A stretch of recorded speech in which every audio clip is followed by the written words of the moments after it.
వెతలు తీరును, కృపలు దొరుకును, సాటి లేనిది యేసుని నామం. యేసునామమే మధురం, మదిలో తలచిన ధన్యం. యేసునామమే మధురం. ప్రభువునందు ప్రియమైన దేవుని బిడ్డలారా, నేటి వాక్య ధ్యానము కొరకు ప్రార్థన చేద్దాం. తలలు వంచండి, ప్రార్థనలో ఏకీభవించండి. మమ్మలను మిక్కిలిగా ప్రేమిస్తున్న మా ప్రియ పరలోకపు తండ్రి, మీకు వందనాలు, స్తోత్రాలు. నేటి వాక్య ధ్యానము మాకు దీవెనగా దయచేయండి. మా ప్రేక్షకులను ఆశీర్వదించి రక్షణ ఇవ్వండి. ఈ దినము ప్రత్యేకంగా అనారోగ్యముతో ఉన్న బిడ్డలను దర్శించండి, ఆరోగ్యం ఇవ్వండి. ఆర్థికంగా బాధలు పడుతున్న వారిని కనికరించండి. వారు నీ వైపు చూడగా వారికి వెలుగు కలుగు చేయండి, విడుదల దయచేయండి. కఠిన సమస్యలు బాధిస్తున్న వారి కొరకు ప్రార్థిస్తున్నాము, మీ కృప చూపండి. విద్యార్థుల కొరకు ప్రార్థిస్తున్నాము. నూతన కోర్సెస్లో జాయిన్ అవుతున్న వారికి మీ కృప దయచేయండి. భార్యాభర్తల కొరకు ప్రార్థిస్తున్నాము, వారి మధ్య మీరుండండి. వైవాహిక జీవితంలో శాంతి సమాధానాలు ఇవ్వండి. వృద్ధుల కొరకు ప్రార్థన చేస్తున్నాము, ఆరోగ్యము నెమ్మది ఇవ్వండి. ఈ సమయంలో నాయనా వాక్యం వింటుండగా వెలుగు కలుగు చేయండి. యేసునామమున ప్రార్థన చేస్తున్నాం తండ్రి, ఆమేన్. ప్రభువునందు ప్రియమైన దేవుని బిడ్డలారా, గలతీ పత్రిక 1వ అధ్యాయము 15వ వచనము మీ ఎదుట ఉంచుకోనండి. గలతీ పత్రిక 1వ అధ్యాయము 15వ వచనము. అయినను తల్లి గర్భమునందు పడినది మొదలుకొని నన్ను ప్రత్యేకపరిచి తన కృపచేత నన్ను పిలిచిన దేవుడు, నేను అన్ని జనులలో తన కుమారుని ప్రకటించాలని ఆయనను నాయందు బయలుపరచ అనుగ్రహించినప్పుడు మనుష్య మాత్రలతో నేను సంప్రదింపలేదు. 2 వచనాలు వరుసగా కలిపి ఉన్నవి. ఈ 2 వచనాలలో పౌలు గారు చెప్పిన మాటలు చాలా లోతైన అర్థంతో కూడినటువంటివి. అయినను బట్ అనే పదం ఎందుకు వాడాడు? అయినను అన్నప్పుడు what he want to tell to us, మనకేం చెప్పాలని అయినను అనే పదం రాశాడు. పై వచనంలో ఒక హింసకుడుగా, హానికరుడుగా, నరహంతకుడుగా ఉండి మతంలో ఆధిక్యత పొందాను అన్నాడు. ఇవాళ నేను ఒక మాట జ్ఞాపకం చేస్తాను. బీజేపీ ఎమ్మెల్యే గోషామహల్ ఎమ్మెల్యే గారు పబ్లిక్గా ఒక వీడియోలో ఆవును చంపిన వాడిని నేను చంపేస్తాను, చట్టము, రాజ్యాంగము ఈ సంబంధం లేని మాట, వీటికి భయపడిన మాట పబ్లిక్గా డిక్లేర్ చేశాడు. అది సోషల్ మీడియాలో విపరీతంగా హల్చల్ చేసింది. ఎందుకు ఈ ప్రస్తావన తెచ్చానంటే, పరిశుద్ధుడైన పౌలు సౌలుగా ఉన్నప్పుడు ఈయన లాంటోడన్నమాట. ఆవును చంపితే మనిషిని చంపేయటం ఏంటి? సో ఆయన స్టేట్మెంట్స్లో ఇంకా చాలా తీవ్రమైన కఠినమైన మాటలు ఉన్నాయి. ఆ పదాల్లో ఎదట వాళ్ళను నిర్దాక్షిణ్యంగా నాశనం చేసే మాటలు ఓపెన్గా చెప్పారు ఆయన. భారతదేశ గొప్పతనమో ఏమో, మరి ఆయన ఎమ్మెల్యే కనుకనో ఏమో, చట్టాలు, ప్రభుత్వాలు కళ్ళు మూసుకుని ఏం మాట్లాడలేదు. తీవ్రవాదులు, నక్సలైట్లు అంటూ, నేరస్తులు అంటూ గలాటా చేసే దేశంలో ఉన్నటువంటి పెద్ద పెద్ద ప్రొటెక్షన్ ఫోర్సెస్ ఎవరు మాట్లాడలేదు. లేటెస్ట్గా కూడా మళ్ళీ ఆయన దానికి స్టిక్ ఆన్ అయి ఉన్నట్టుగానే ప్రకటన చేశాడు. So he announced that his religion is important for him rather than the constitution. భారతదేశం 1947 తర్వాత భారతదేశం. అంతకు మునుపు పాకిస్తాన్, బంగ్లాదేశ్ మనతో కలిసే ఉన్నాయి. సో ఈ అఖండ భారతం అని పిలువబడే, ఈ ఉపఖండం అని పిలువబడే వీటిలో ఉన్నటువంటి ఒక మత ధర్మం పట్ల ఆ ఎమ్మెల్యే గారికి ఎంత చాలా ప్రేమ. దానికి ఎవరు ఏం చేసినా, ఆ ధర్మానికి ఎవరు ఏ విధంగా ఆటంకం చేసినా, ఎవరు దానిలోంచి ఇతర మతంలో కన్వర్ట్ చేసినా మారినా ఆయన చాలా ఓపెన్గా అనౌన్స్ చేసేసాడు. సో ఇవాళ మనం చూస్తే గత 4 సంవత్సరాల్లో మత మైనారిటీల మీద విపరీతమైన దాడులు జరుగుతున్నాయి. వాటి విషయం కూడా చర్యలు తీసుకోవాల్సిన కాముగా ఉండాలి. అయినను అనే పదానికి నేను రిలేటెడ్ ప్రజెంట్ సినారియోని అప్లై చేసి మాట్లాడుతున్నాను. అయినను నేనైతే చెబుతాను, బైబిల్ ప్రకారం ఆ గోషామహల్ ఎమ్మెల్యే గారిని యేసుక్రీస్తు ప్రభు ప్రేమిస్తున్నాడు. అఫ్కోర్స్ నాలాంటి వాళ్ళు, క్రైస్తవులు, మత నాయకులు ఒకవేళ కోపం తెచ్చుకొని ఉండొచ్చు ఆయన మీద. బట్ గాడ్ నెవర్, యేసు ఎన్నడూ అతన్ని ద్వేషించడు. యేసు అతన్ని ఎన్నడూ ద్వేషించడు. సంఘాన్ని హింసిస్తున్నాడు అని తెలిసి కూడా దేవుడు అతని పట్ల ప్రణాళికనే కనపరిచాడు. That is our God of the Bible. అయినను అనే పదంలో సౌలుగా తను నేరస్తుడైనా, సౌలుగా అతడు హానికరుడైనా, సౌలుగా దోషకుడైనా, సౌలుగా హింసకుడైనా, సౌలుగా హంతకుడైనా, but the God's eternal plan for him is entirely different. That's what I would like to say. Goshamahal MLA గురించి చెప్పడం నా ఉద్దేశం కాదు ఇక్కడ. I just try to explain you the love of God and the plan of God towards the people who persecuted the church in different generations. ఏ తరములోనైనా మీరు తీసుకోండి, సంఘాన్ని హింసించిన వారిని దేవుడు ప్రేమించాడు. Does it mean that God encouraged that fellow to persecute the church more? No. అతడు రక్షించబడటం కోసం ప్రేమించాడు. అతను మార్పు కొరకు ఆశించాడు. అతని ద్వారా దేవుని సేవ చేయించడానికి ప్రణాళిక కలిగి ఉన్నాడు. ఆ నేపథ్యంలో అయినను అనే పదం మీరు అర్థం చేసుకోవాలి. ఏమైనను పితరుల పారంపర్యాచారముల పట్ల విశేష ఆసక్తి గలవాడును అయి ఉండి వాక్యానికి విరుద్ధంగా ప్రవర్తించినను. So God's will and God's మైండ్కి వ్యతిరేకంగా, దేవుని చిత్తానికి, దేవుని మనసుకు వ్యతిరేకంగా పనిచేసినను దేవుడు అతను జ్ఞాపకం చేసుకున్నాడు. దేవుడు అతను పిలిచాడు. దేవుడు అతను ద్వేషించలా. దేవుడు అతను కరుణించాడు.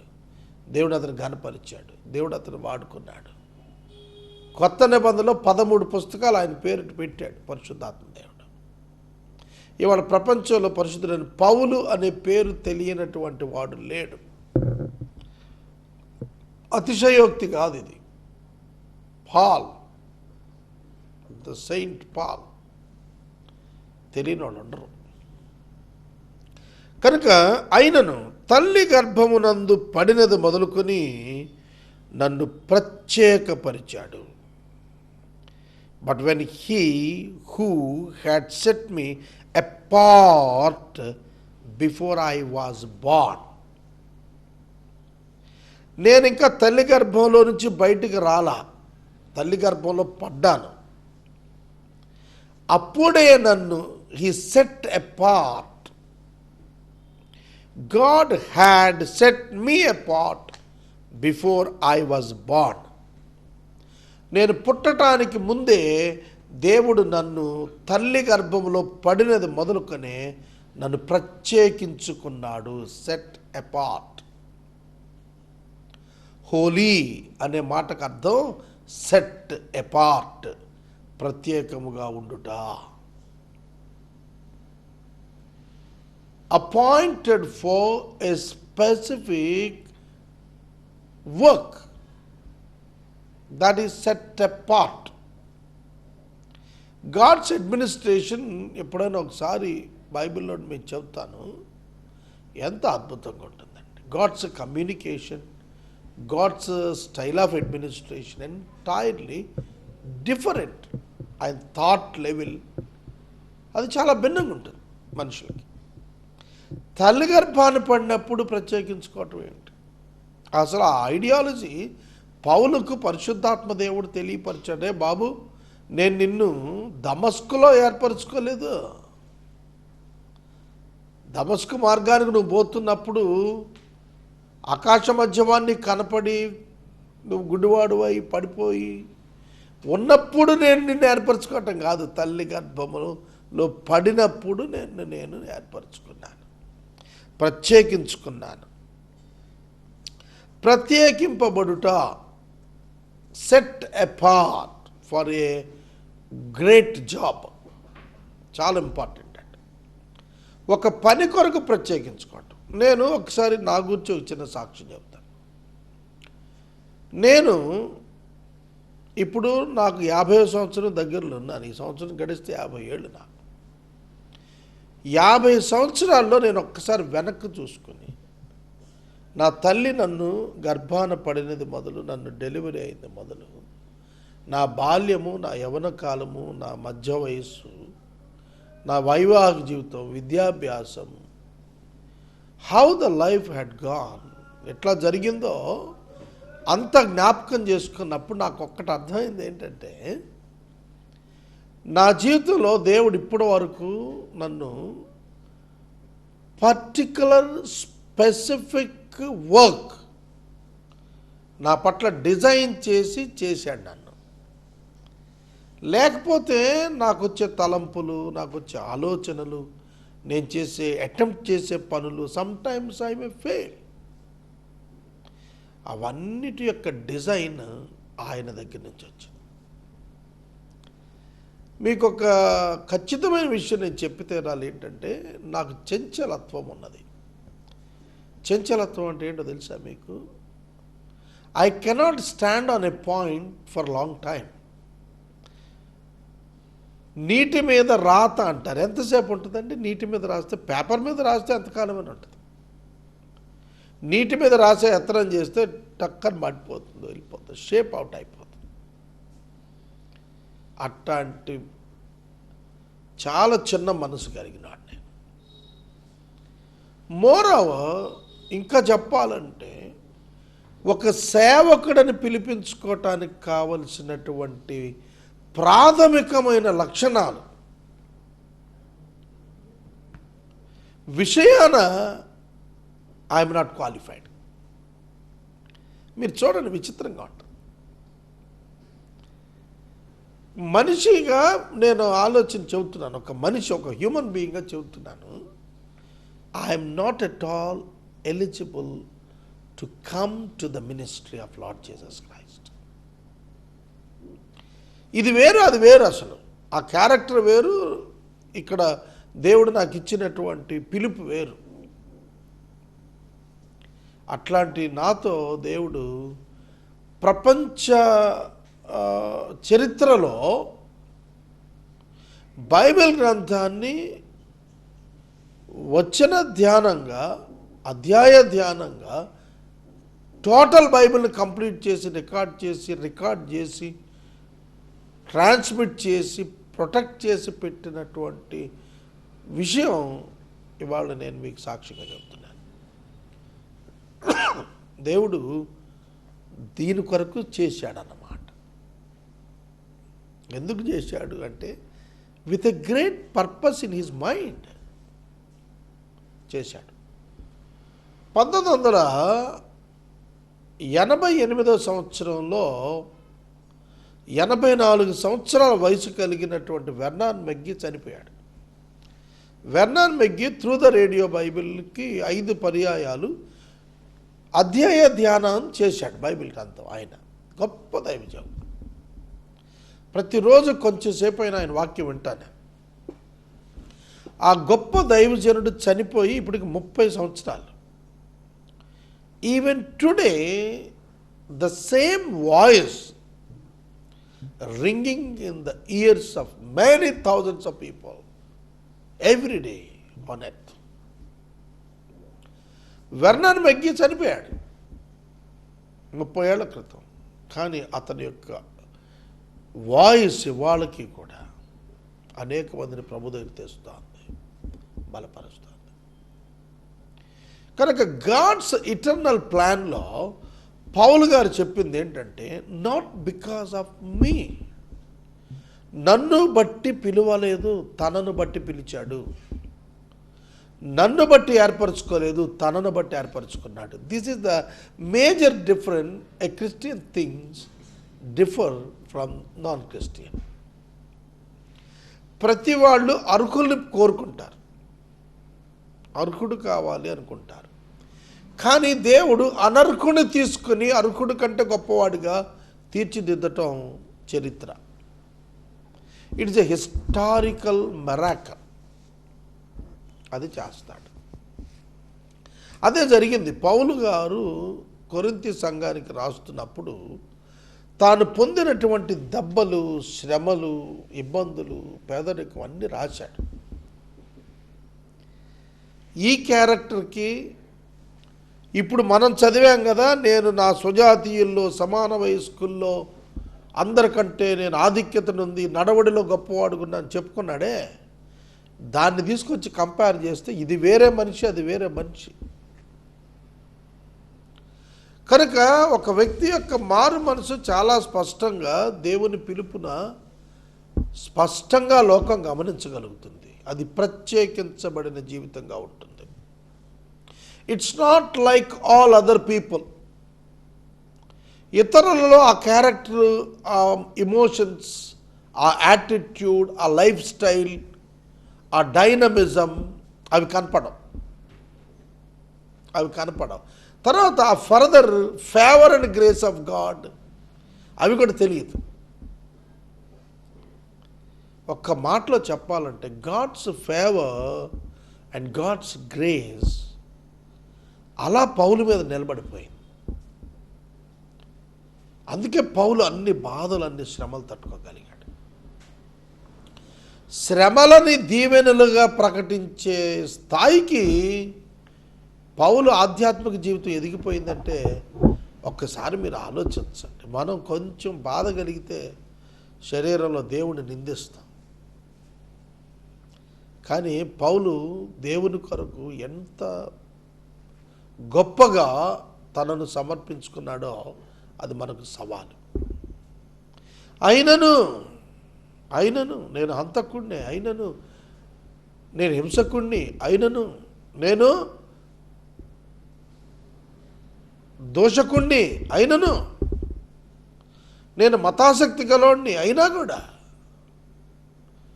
దేవుడు నన్ను ఏర్పరచుకున్నాడు, దేవుడు నన్ను ప్రత్యేకించుకున్నాడు. నన్ను ఆయన కృపచేత పిలిచాడు. And who called me by his grace, called me by his grace, called me by his grace. దేవుడు నన్ను కృపతో పిలిచాడు. మీరొక్క మాట గుర్తుపెట్టుకోండి విశ్వాసులు, మీ పిలుపు మీ వల్ల కాదు, చాలామంది అంటారు మా పితరులు చేసిన సేవ అండి, మా పితరుల ప్రార్థనలు అండి అంటారు. కాదు కాదు, నీ పితరుల ప్రార్థనల వల్ల నిన్ను కృప చూపలా, కృప పొందావు గనుకే నీకు వాళ్ళ ప్రార్థనలో వాళ్ళు చేశారు. So God is the ultimate one in your life. నీ జీవితంలో దేవుడే సమస్తం సంపూర్ణం అయి ఉన్నాడు, మూలమై ఉన్నవాడు ఆయనే. ఎందుకు పిలిచాడు? కృపచేత పిలిచాడు. కృపచేత పిలిచి నేను అన్యజనులలో తన కుమారుని ప్రకటించడానికి చాలా స్పెసిఫిక్ టార్గెటెడ్ గోల్ పౌలుకి దేవుడు ఇచ్చాడు. అదేంటంటే reach the gentile to preach the gospel. అన్యజనుల యొద్దకు వెళ్ళు. యూదులకి ఇష్టం లేనిది, యూదుడు అన్యజనులతో సహవాసం చేయటానికి ఎప్పటికీ ఒప్పుకోడు. నేను ఇజ్రాయేల్ దేశం వెళ్ళినప్పుడు యూదులను చూచాను. మోస్ట్ బ్యూటిఫుల్ హ్యాండ్సమ్ పీపుల్ వాళ్ళు ఇవాళ ఎంత మనకి మన దేశంలో బ్రాహ్మిన్స్కి ఆ నిష్ఠ అవన్నీ ఉంటాయి, ఇతరులు ముట్టుకోరు అట్లా చెప్పుకుంటారు కదా. వాళ్ళు ఎందుకు పనిచేయరు? యూదుల యొక్క యాటిట్యూడ్ ముందు ఇండియన్ బ్రాహ్మిన్స్లో టాపర్స్ పనిచేయరండి. నేను గమనించాను ఇజ్రాయెల్ దేశంలో, even they don't want to look at us. మన చూడటం కూడా ఇష్టపడరు. They don't try to even stare. మనపు తేరు చూడటానికి కూడా వాళ్ళు ఎప్పుడు ప్రయత్నం చేయరు. ఒక మాటలో చెప్పాలంటే మనుషుల్లో ఎంచుతారా మనల్ని అంటే కూడా అనుమానమే నాకు. They don't treat us as minimum human. ఎందుకు అది ఉంది వాళ్ళకంటే వాళ్ళు మొదటి నుంచి కూడా ఆ అహంకారం గర్వంలో తమకు కలిగిన ఆ ప్రత్యేకతను వాళ్ళు అంతగా ఘనతగా ఎంచుకొని వాళ్ళు మిగతా సమాజానికి దూరం అయిపోయారు. వాళ్ళు అట్లాంటి వాడు ఒక్కసారిగా అన్యజనుల మధ్యకి వెళ్ళిపోవాలి, అక్కడే బ్రతకాలి, వాళ్ళతోటి తినాలి, వాళ్ళ మధ్య ఉండాలి. ఎట్లా సాధ్యమవుతుంది చెప్పండి? ఒక నిష్ఠాగరిష్ఠుడైనటువంటి మహోన్నత కులం అని చెప్పుకునే మతం మాదని చెప్పుకునేవాడు వెరీ ఆర్డినరీ సమారిటన్ దగ్గరికి వచ్చి ఉండాలి అంటే ఎట్లా అవుతుందండి? ఒక జెంటైల్ దగ్గరికి వచ్చి ఉండాలంటే ఎట్లా అవుతుంది? నాగరికత లేని వాడి దగ్గరికి వచ్చి ఒక మహానాగరికతకు లోనైన వాడు బతకాలంటే ఎట్లుంటుందండి? కానీ దేవుడు చెప్పాడు పౌలుకి, నువ్వు దానికోసమే నియమించబడ్డావు. మదర్ తెరీసా గారు కుష్ఠరోగుల యొక్క పుళ్ళు గడిగి సేవ చేసింది. ఇవాళ ఆవిడ కూడా తిట్టేటువంటి గొప్ప గొప్ప నోర్లు లేచాయి, అది డిఫరెంట్ ఇష్యూ. వాళ్ళకి ఆ రైట్ ఉంది, తిడతారు, తిట్టనియండి, విమర్శించనిద్దాం. అది మనం ఆవిడ లైఫ్కి ఏమి కాదు కదా వీళ్ళు విమర్శిస్తే. ఆవిడ చేసినటువంటి ఆ గొప్ప సేవ, దేవుడు ఆ పని కొరకు ఆవిడ పిలిచాడు. అది బిల్లీ గ్రహం గారు రీసెంట్గా 96 సంవత్సరాలు 99 సంవత్సరాలు, ఆయన 99 ఇయర్స్ అనుకుంటాను ఆయన, ఇప్పుడు చనిపోయాడు కదా. సచ్ ఎ ఓల్డ్ మ్యాన్, అంత వృద్ధుడు. ఆయన యొక్క వీడియోస్ పెట్టారు ఆఖరి టైంలో. ఆయన he said bye to the world. ఆయన సమాజానికి, ప్రపంచానికి గుడ్ బై చెప్తున్న సందేశం, వెళుతున్నాను నేను అని చెప్తున్న సందేశం వీడియోస్ పెట్టారు, అందరూ చూసాం మనం. ఆయన ఊపిరి పీల్చుకోవటానికి కూడా అవిశ్వాసపడుతూ ఆయన చెప్పింది, దేవుని వద్దకే వెళుతున్నాను, దేవుని పని చేశాను. ఆ అందులో పిలుపు యొక్క ఆధిక్యత గమనించాను నేను. ఆయన పుస్తకాలు చాలా చదివాను. 14వ సంవత్సరంలో ఒక రైతు బిడ్డ ప్రపంచాన్ని సౌవార్థీకరణ చేయటానికి ఒక గొప్ప సాధనంగా ప్రభు నిలబెట్టుకున్నాడు. ఆయన సుమారు 9-10 మంది అమెరికన్ ప్రెసిడెంట్స్తో ఆయన ప్రమాణ స్వీకారం చేయించాడు. ఇప్పుడు ప్రజెంట్ ట్రంప్ గారి దానిలో కూడా ఆయన కుమారుడు బిల్లీ గ్రహాం గారు బైబిల్ తీసుకొచ్చి వాడి చేయించాడు, ప్రమాణ స్వీకారం చేయించాడు. ఇప్పుడు ఇంకా టీడీ జేక్స్ ఇద్దరు ముగ్గురు వెళ్ళారు, కానీ ప్రీవియస్ టైమ్స్లో ఆయన ఒక్కడే చేయించాడు. ఇంకొక వ్యక్తి నిలబడాల. ఆయన నిలబడినంతకాలం ఆయన పక్కన ఇంకో సేవకు నిలబడి ప్రెసిడెంట్స్తో ప్రమాణ స్వీకారం చేయించడం ఎవడు లేడు. ఆయన పిలుపు, ఆయన ఒక రైతు బిడ్డ, సాధారణమైన వ్యక్తి, కానీ ఆయన పిలుపు ఆయన మహోన్నతునిగా తీసుకొచ్చింది. అన్యజనుల మధ్యకు వెళ్ళమని దేవుడు పౌలుకు చెప్పాడు. అన్యజనుల మధ్యకు వెళ్ళటం అంటే యూదులకు ఎట్లా ఉంటుంది, తర్వాత కుమారుణ్ణి ప్రకటించాలి. యేసుక్రీస్తు ప్రభువు ద్వారా రక్షణ అనే సువార్త తీసుకుని వెళ్ళి యూదులకు విరోధిగా మారాల. అన్యుల దగ్గరికి వెళ్ళటం ఒక ఎత్తు కష్టమైంది, అయితే యూదులకు వ్యతిరేకంగా ఉన్నట్టు భావించే బోధ చేత పట్టుకొని వెళ్ళాల్సి వచ్చింది. The whole Judaism is against to him. అంతా అతనికి వ్యతిరేకం అయిపోయారు. ఎన్ని తీర్పులు తీర్చారు, ఎన్నిసార్లు జైళ్ళలో వేశారు, శిక్షలు ఇచ్చారు, దెబ్బలు కొట్టారు, అతన్ని ఖైదీగా చాలాసార్లు తీసుకుపోయారు. కాబట్టి దేవుడు తన కుమారుని అన్యజనుల్లో ప్రకటించాలని దేవుడు తన కృప చొప్పున పౌలును పిలిచాడు. అయినా పిలిచాడు, ఏమైనా పిలిచాడు. లోకంలో అయోగ్యుడైన దేవుడు అతన్ని పిలిచి యోగ్యుని చేశాడు. ఇవాళ నీ యోగ్యతను బట్టి దేవుడు పిలవడండి. ఎందుకంటే నన్ను నా యోగ్యతను బట్టి పిలవాలి. I'm a man of failure. Still I accept that I'm a man of failure. In all my responsibilities I'm a failured one. వెనక్కి తిరిగి చూసుకుంటే నాకు కనపడినటువంటి దర్పణమే failure of my personal life. But ministry successful ministry, failured life. ఇది excellent combination.